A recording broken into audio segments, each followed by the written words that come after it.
Color grading is one of those essential skills that can take your footage from looking flat and unpolished to professional and cinematic. But before we start dragging sliders around in our editing software, let's take a step back and understand the three basic pillars of color grading.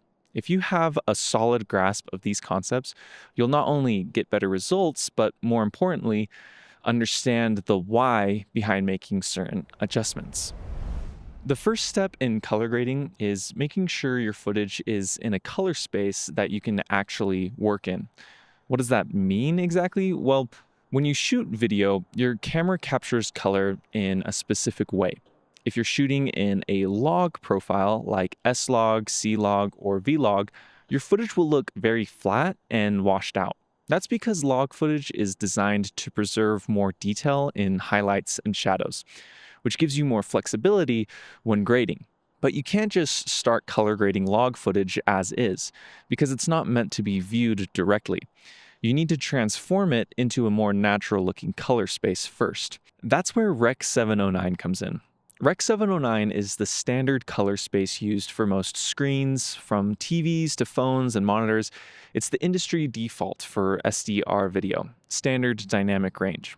So before you start adjusting colors, contrast, and exposure, you need to get your footage out of log and into a Rec 709-like color space. And there are a couple ways that you can do this. Either you use a conversion LUT or a color managed workflow. Many camera brands provide official LUTs that transform log footage into Rec 709. If you're just starting out, this is probably the easiest to understand and implement. Another way is to use a color managed workflow. In software like DaVinci Resolve, you can set up automatic input and output color spaces, ensuring consistency across all of your footage. Basically, by setting up the correct color space first, you make sure that all your color grading adjustments behave predictably, rather than fighting against a flat, washed out image. Once your footage is in the right color space, the next step is balancing your image to create a clean, neutral base before adding any creative looks. Balancing involves four key areas.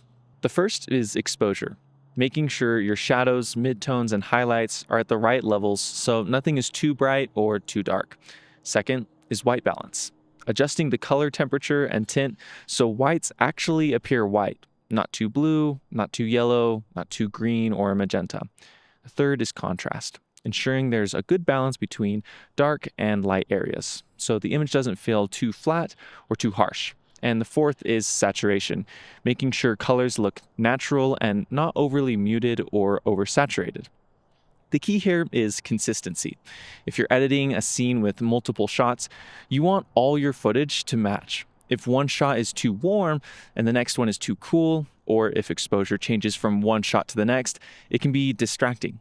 Balancing your footage here makes everything look seamless and polished.